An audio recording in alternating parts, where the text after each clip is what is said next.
Don't deadhead every faded coneflower you see. Some of those brown heads should stay. Before you make the first cut, look below the flower. That one small habit can completely change how you manage coneflowers in late summer. Because a faded flower does not always mean the whole stem is finished.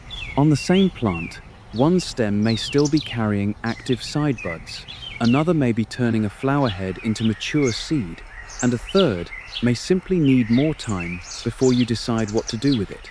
So instead of treating the whole plant the same, think in 3 choices: cut, leave, or wait.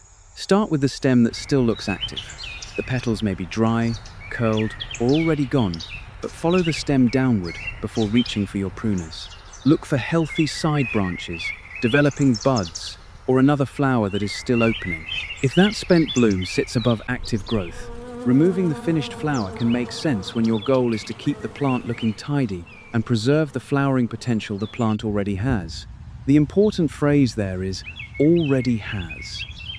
Deadheading is not a guarantee that every coneflower will suddenly produce another round of blooms. Purple coneflower often reblooms even without deadheading, and different cultivars can behave differently. So do not think of deadheading as a button that creates flowers. Think of it as a selective maintenance choice. You are removing a finished flower while paying attention to what the rest of that stem is still capable of doing.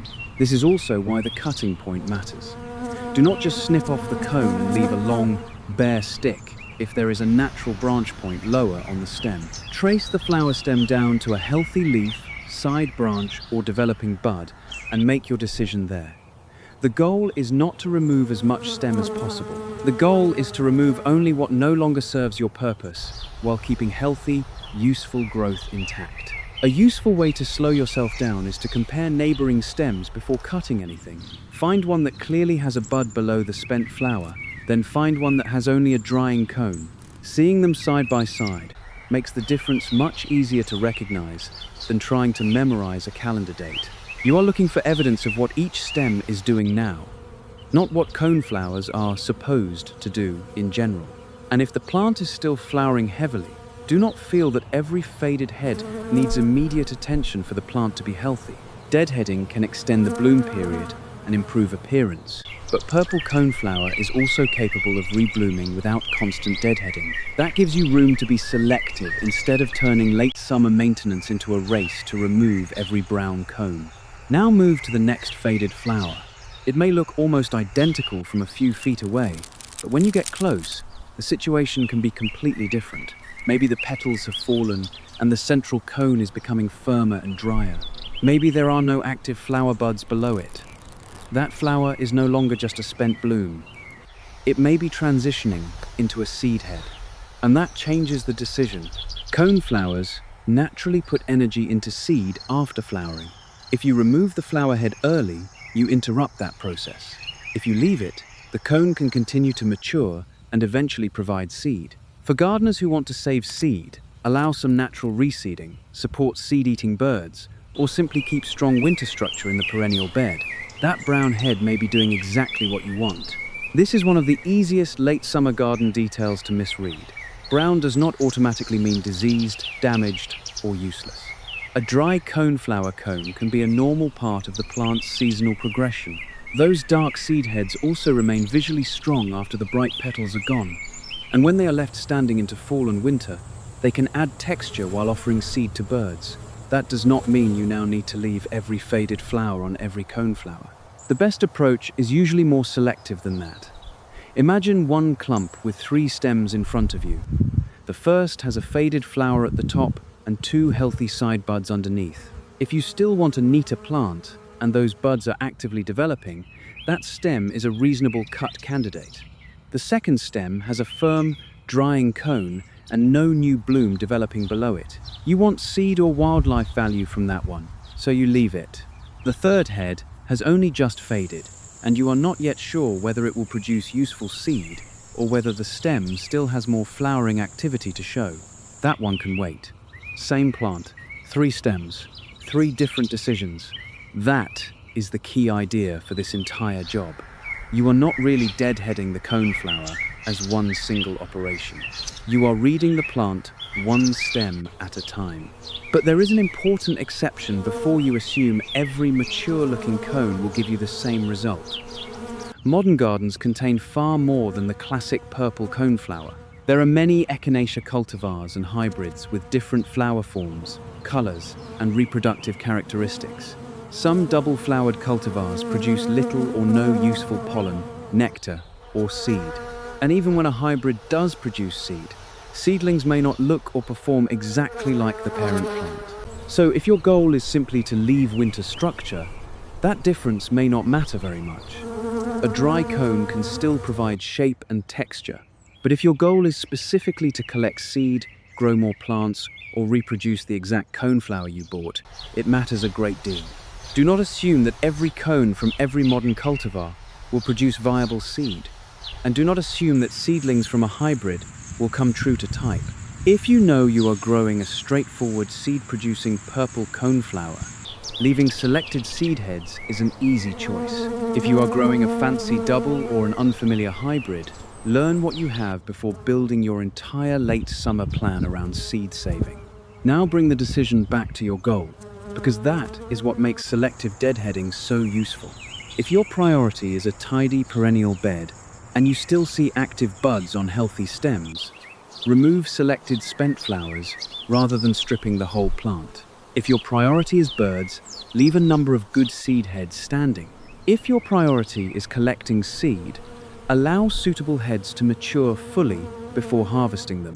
If your priority is preventing unwanted seedlings, then allowing every seed head to mature and scatter is probably not what you want. And if winter structure matters to you, some dry stems and cones can remain long after flowering has ended. Notice how none of those goals requires the entire plant to receive the same treatment. There is another practical reason to define your goal before cutting. Seed production and deadheading work against each other. Every head you remove is one less head available to mature seed. If you deadhead nearly everything all summer and then decide in fall that you wanted seed for birds or natural reseeding, you cannot put those cones back. On the other hand, if seedlings are appearing where you do not want them, leaving every fertile seed head simply because it looks natural may create more editing work later. So choose a balance that fits the garden you actually have. In a formal front border, you might remove more spent flowers while deliberately keeping a smaller number of strong seed heads toward the back of the clump. In a looser pollinator or meadow-style planting, you may be comfortable leaving many more. The biology is the same. The maintenance goal is different. What matters is that the decision is intentional rather than automatic. You can have fresh purple flowers, a few spent blooms that are being removed, and several dark seed heads all on the same clump. In fact, that mixed appearance is often a more accurate picture of a healthy, late summer coneflower than a plant that has been cut into perfect uniformity. There is also a third option gardeners often forget: wait. You do not have to make a decision the moment the petals start to fade. If the head has only just finished blooming, give it a little time and look again. If you want seed but the cone is still green and soft, removing it now defeats your own goal. If the plant is noticeably wilted from heat or dry soil, do not expect deadheading to solve the real problem. First, make sure the plant's basic growing conditions are reasonable, especially soil moisture. A stressed plant does not need every gardening problem interpreted as a pruning problem. Waiting is also useful because late summer does not mean the same thing everywhere in the United States. A gardener approaching an early first frost has a very different amount of growing season left than a gardener in a warm region with weeks of active growth ahead. That is why a fixed national date for stop deadheading coneflowers is less useful than watching the plant and the season. Ask what the plant is doing now. Are buds still developing? Is growth still active? Is the cone maturing seed? Is your first frost approaching? Or is the garden still in a long stretch of warm growing weather? Those observations are more useful than following a calendar rule that may have been written for a completely different climate. And remember, waiting does not mean doing nothing because you are confused.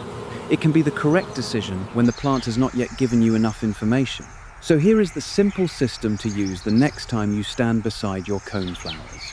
First, cut. Consider deadheading a spent flower when the stem is healthy. active side growth or buds are present, and removing that old flower supports your goal of keeping the plant tidy or making room visually for the flowering activity that is already there. Trace the stem down before cutting. Keep healthy buds and side branches. Remove the spent portion without treating the whole plant as if it is finished for the year. But do not attach a promise to that cut. The plant may continue blooming, and some coneflowers rebloom readily, but deadheading does not guarantee another flush on every plant. Second, leave selected heads when the cone is maturing and you actually want what comes next. That may be seed for birds, seed for collection when the plant is suitable for it, natural reseeding, or simply the dark architectural shape of the cone in fall and winter. A brown seed head is not a failure to maintain the garden. When it is intentional, it is part of the garden. If birds are one of your goals, keeping seed-bearing coneflower heads gives seed-eating birds another food opportunity later in the season. You do not need every stem for that purpose. Even keeping a portion changes the balance between a perfectly groomed plant and a garden that still has something to offer after the petals disappear.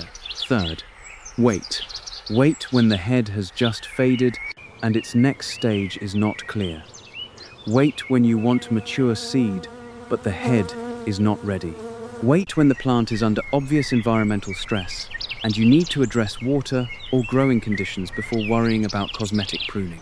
And wait when you do not yet know whether the cultivar in front of you is a reliable seed producer. If you remember only one thing, make it this. Do not judge the whole coneflower at once. Read one stem at a time. Ask 4 questions. Is this stem still actively flowering or carrying buds? Is this cone clearly maturing seed? What do I want from this stem next? And does the condition of the plant and the remaining season support that goal? Those 4 questions turn deadheading from an automatic habit into a useful gardening decision. A stem with a spent bloom above healthy side buds may be a cut. A mature, seed-bearing cone you want for birds may be a leave. A newly faded flower that has not shown you what comes next may be a wait. And the answer can change as late summer moves forward. Early in the flowering season, you may deadhead more aggressively because the plant still has active buds and plenty of growing time.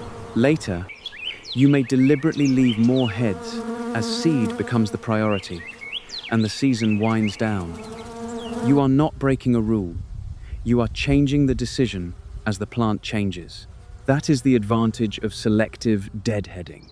You stop asking, should I deadhead my coneflowers, as if every stem has the same answer.